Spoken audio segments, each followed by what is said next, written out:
licensing and operational requirements relating to the establishment of medical marijuana collective facilities in the unincorporated area of the county. Before you today are proposed amendments pertaining to the definition and operation of medical marijuana collective facilities, including the adoption of the licensing fee. Assistant Sheriff Ed Prendergast and Joe Faraci from the Department of Planning and Land Use are here to discuss the proposed amendments. Ed. Thank you, Mr. Fernandez. Good morning, Chairman Horn, members of the board. Last June, when the board approved the original ordinance, the Sheriff's Department had not completed the necessary fee study. Since the June approval, a comprehensive fee study was conducted to determine the amount of hours and staff needed to enforce and regulate the medical marijuana collective operations. The fee includes costs related to the review and processing of the operating permit, on-site inspections of the collective prior to opening, and ongoing compliance Allowed for inspections. fingerprinting clearance The from the fees are based FBI on to full obtain cost federal recovery, criminal history which as part includes of an fiscal year application 2009, 2010, budget unit labor cost, number of positions, productive hours, standardized annual costing, services and supplies, and ongoing costs. In July, the fee study package was submitted to the Sheriff's Management Services Bureau for review.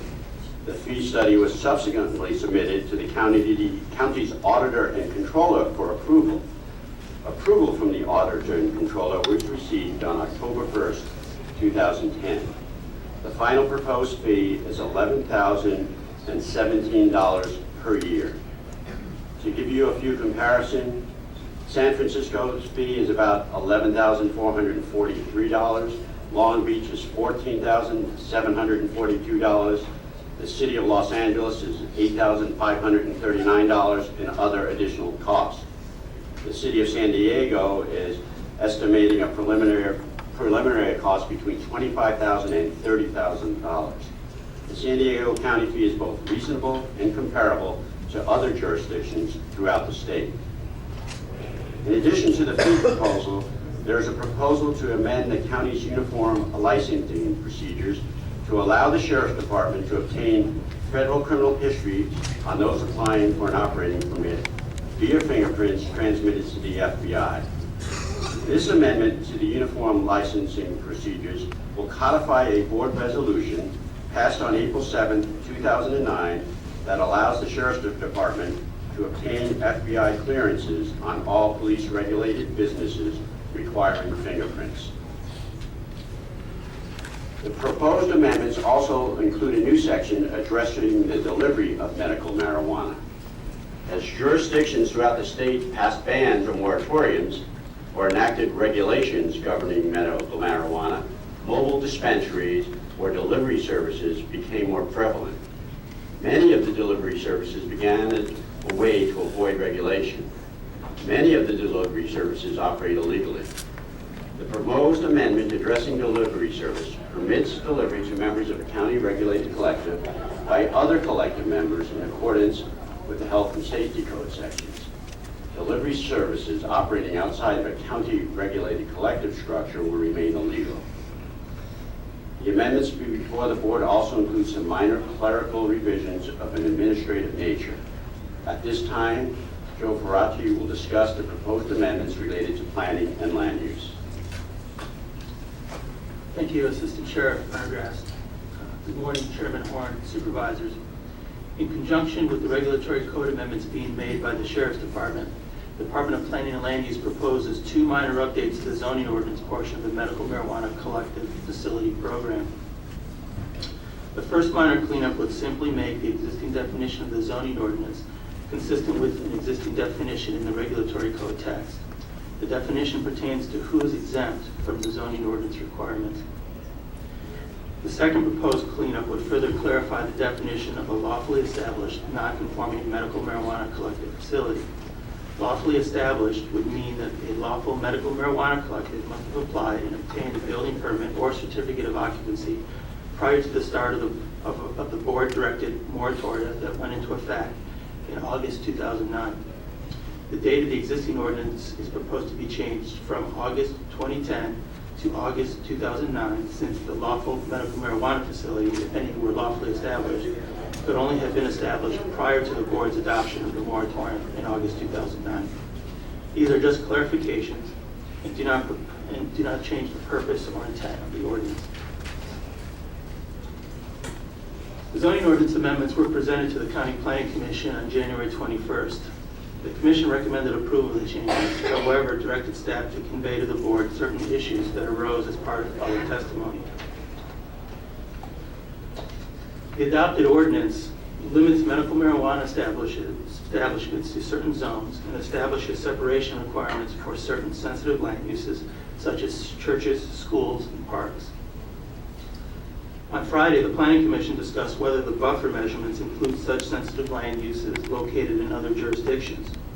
For example, at the Planning Commission hearing, it was highlighted that an existing church within the city of El Cajon is located 1,000 feet of parcels that have been identified as potential medical marijuana collective facility sites in the unincorporated county.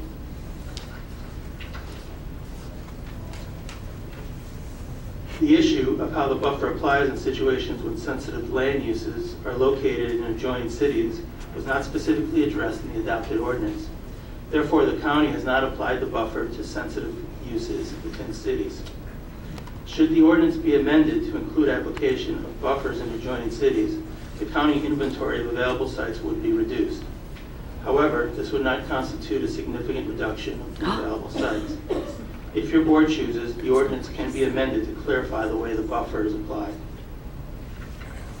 Another issue that was raised at the Planning Commission was the allegation that there are as many as 17 medical marijuana dispensaries in operation in the unincorporated county, which are not in compliance with the zoning or county code requirements.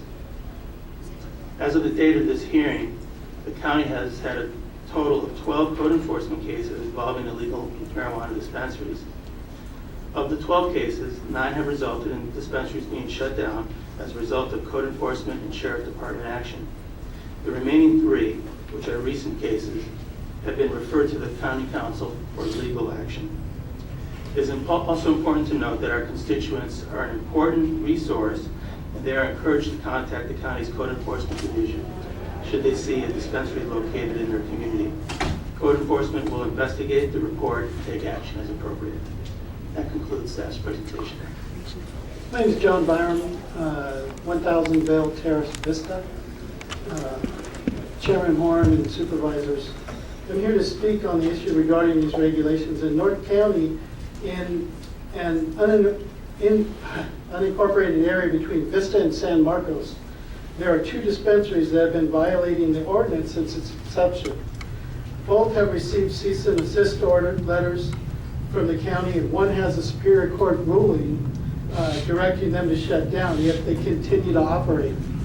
They are located in an unincorporated area, not zoned for this use as stipulated in the ordinance. The problem with these regulations regarding marijuana dispensaries is that they routinely violate, they're violated throughout California. San Diego County is no different. It costs the county, San Diego, plenty of resources to try to regulate them and then shut them down. The stores that violate the regulations. Over 200 cities and 14 counties have opted to ban them altogether in an effort to avoid these problems. Thank you for your time. My name is Patrice Reamer. I am a mother who works with nonprofits who serve families in the unincorporated areas, and as such, I went to the Planning Commission meeting on Friday. Several people, churches, and youth coalition directors spoke their concern about how youth marijuana rates were skyrocketing and how they want pot shops away from youth-frequented areas. They were accused of speaking hate messages. When is concern for youth a hate message? And when is concern for the health and safety of youth not the most important concern for all of us? I also learned that the counties of Orange, Riverside, San Bernardino, and Los Angeles have banned marijuana stores. So why does San Diego feel they need to allow it? Legal counsel seems to think the county would receive a legal challenge. So what if they do? Please join your Board of Supervisors colleagues and just ban them. Thank you. Hello, my name is Barbara Gordon. According to the National Institute on Drug Abuse, by the time our teenagers graduate from high school, about 42% of them will have tried marijuana as I have, as the director of the unincorporated areas, I have several youth mentoring programs that I oversee, and I have seen the adverse physical, mental, and emotional effects of marijuana. It does impair their short-term memory, judgment, and distorts the perception. Because marijuana affects the brains, that systems that are still maturing, these young adults, the use by marijuana definitely has a negative effect. And contrary to popular belief, marijuana is addictive. The daily use of marijuana adversely affects our young people's academic achievement. Marijuana can cap a young person's potential in life, and because of this, we do not want or need marijuana being sold in our communities.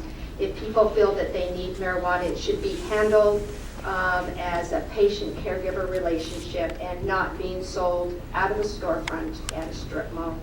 We need to protect our communities from pot shops, the drug dealing and crime associated with these storefronts.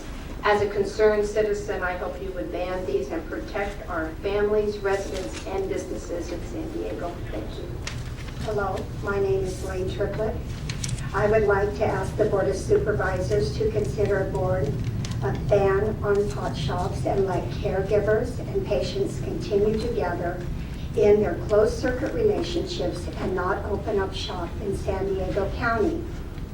As it's been mentioned earlier, Riverside, San Bernardino, Orange, and Los Angeles County and 200 cities across the state have banned them. Let's not make San Diego County a haven for marijuana. I would like to note that the 2010 Monitoring the Future survey, released December 15, 2010, by the National Institute of Drug Abuse and the University of Michigan, showed an increase in marijuana use rate among all grades. The survey included surveying 9th, 10th, and 12th graders. With the prevalent measure, the marijuana use rose. So among seniors, it rose 6.1% above the year before, which was 5.2%.